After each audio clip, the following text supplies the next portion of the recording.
Hello family, partout où vous êtes, recevez les ondes positives remplies d'énergie et de dynamisme. Aujourd'hui, nous allons nous plonger dans un topic très important. Un topic où nous allons essayer de comprendre les relations qui nous élèvent ou les relations qui nous tirent vers les bas.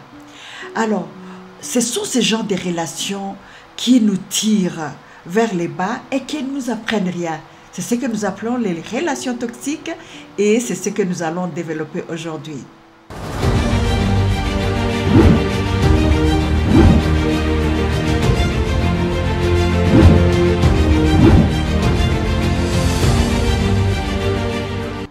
Je suis coach Ijongi et la mission de ma page, c'est pour partager tout ce qui peut nous élever, tout ce qui peut faire en sorte que notre mind soit transformé, notre mind va vers la réussite. Nous parlons entrepreneuriat, leadership, développement personnel et si tous ces sujets vous intéressent, n'hésitez pas de vous abonner, n'hésitez pas de cliquer à la cloche afin que chaque semaine, vous puissiez suivre tous nos programmes. Vous le savez. Vous voyez souvent une petite notice sur les produits que nous utilisons. Et la notice qui nous dit de faire très attention. De la même manière, quand nous allons voir un médecin, il va nous prescrire des médicaments. Mais il y a des notices parce que si vous ne respectez pas les notices, c'est dangereux pour vous. De la même manière aussi, dans les relations sociales, il y a ce qu'on appelle les relations toxiques. Et c'est ce que nous allons développer aujourd'hui, voir comment les relations toxiques peuvent nous nuire. Nous allons les développer tout de suite. En fait, ce qu'on découvre dans une relation toxique, l'estime de soi peut être érodée complètement. On devient presque une nullité, parce qu'on s'est dit, la personne avec qui je suis en relation me tire vers le bas. La personne avec qui je suis en relation est toujours là pour me dire que je ne vaux rien. Et à la longue, on perd complètement son estime, on perd complètement la valeur qu'on avait de soi et ça peut même affecter notre santé mentale. Alors, je vais dire quelque chose, parce que souvent on pense que les relations toxiques, c'est l'autre. Ça n'arrive qu'à l'autre. Ça ne nous arrive jamais. Et pourtant, je dois vous avouer, ne me jugez pas, il est arrivé que moi aussi, j'entre dans une relation qui, après un certain nombre d'années, j'ai réalisé que je ne me développais pas mentalement, je ne me développais pas socialement parce que j'étais avec une personne qui me tirait vers le bas. Ne me jugez pas s'il vous plaît. Ça m'est arrivé, je m'en suis sortie et je vais vous raconter en très peu de mots comment je suis tombée dans cela. Souvent, quand on tombe dans ce genre de relations, il y a une cause profonde. Et dans mon cas, je venais de perdre mon travail. Je me retrouvais loin de ma famille. Je me retrouvais loin des personnes qui pouvaient me remonter le moral. Et une personne, une amie, soi-disant amie, est entrée dans ma vie. Et pour moi, je me disais, c'est la personne parfaite, la personne à qui je peux confier mes problèmes, la personne qui pouvait me comprendre. Effectivement, elle était là pour moi. J'ai pleuré, j'ai épanché mes larmes et les a essuyées. Mais en fait, après m'être révélée à elle, je trouve qu'elle a pris cette faiblesse à son avantage. Donc, pendant un certain nombre d'années, c'est elle qui était pratiquement mon ange gardien. C'est elle qui me disait qui voir, qui ne pas voir. Et je me retrouvais dans une relation où une personne qui n'avait pas des conseils importants à me donner, des connaissances à me refiler, mais je me retrouvais que c'était elle qui me guidait. Et oui. Et comment je m'en suis sortie? C'est vraiment, je ne sais pas comment appeler ça, hein, une grâce divine, une personne qui me connaissait depuis des années. Et cette personne, me connaissant, est venue me rendre visite et elle m'a vu complètement changer. Donc, je vivais vraiment dans un monde clos avec la soi-disant amie. Et la soi-disant amie, c'est elle qui me disait qui voir, qui ne pas voir. Et pratiquement, elle ne m'a pas reconnue. Et elle a tiré la clochette d'alarme. Et en tirant la clochette d'alarme, mes yeux se sont ouverts. J'ai réalisé où j'étais arrivée et j'ai réalisé que je devais rapidement reprendre cette confiance que j'avais complètement perdue. Et c'est ainsi qu'en entrant en moi, en réalisant les dégâts qui étaient commis dans ma vie autour de moi, je me suis dit, je m'arrête. Comme je viens de vous le dire, hein, j'ai dû reprendre conscience qu'il fallait quitter cette relation et je l'ai fait. Alors, je vais vous donner 3 caractéristiques, hein, parce qu'il y a plusieurs caractéristiques, parce qu'il faut les reconnaître.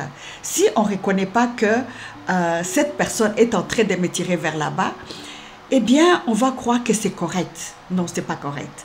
Alors, je vous donne 3 caractéristiques de relations toxiques. Et si vous les voyez, commencez déjà à vous poser des questions.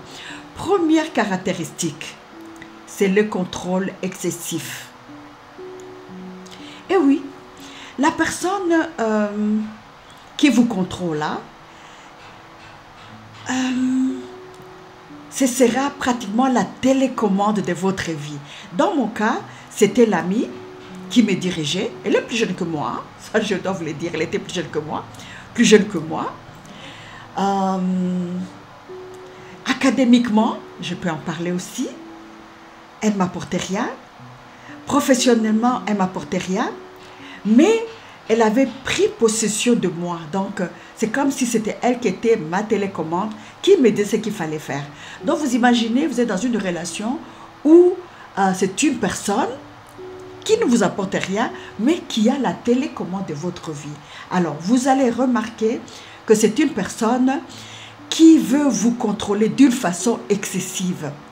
Ça peut être une relation entre femmes, hommes, femmes. Donc, ça arrive dans toutes les couches sociales.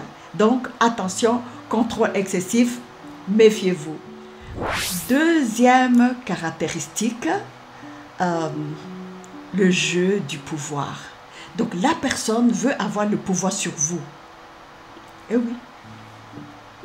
Donc, complètement alors.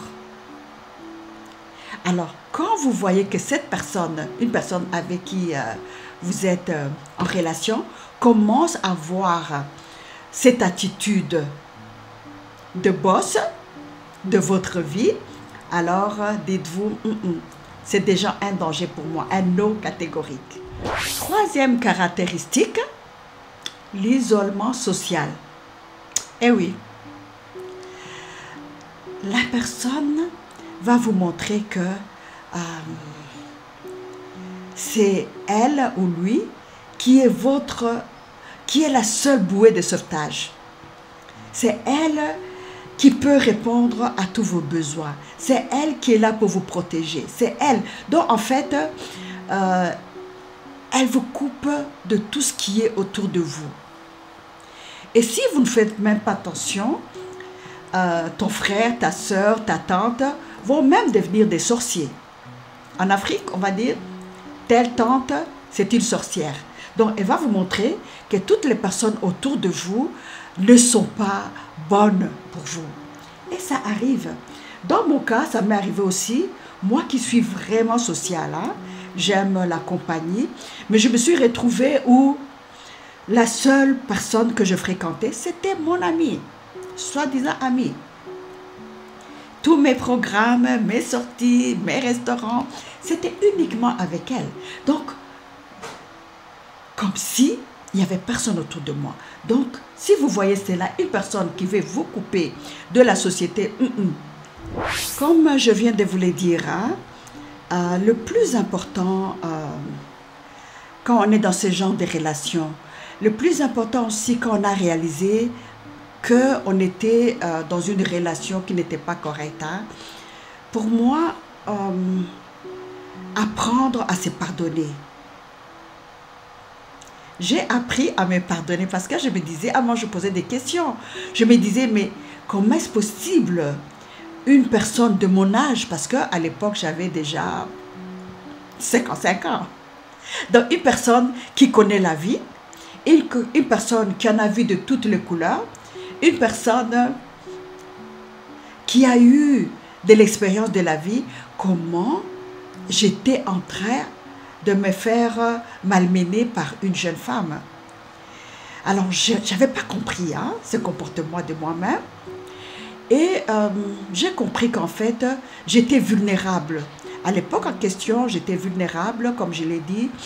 J'étais loin de ma famille, loin de mes enfants, seule dans un milieu que je ne maîtrisais pas. Et j'étais vulnérable.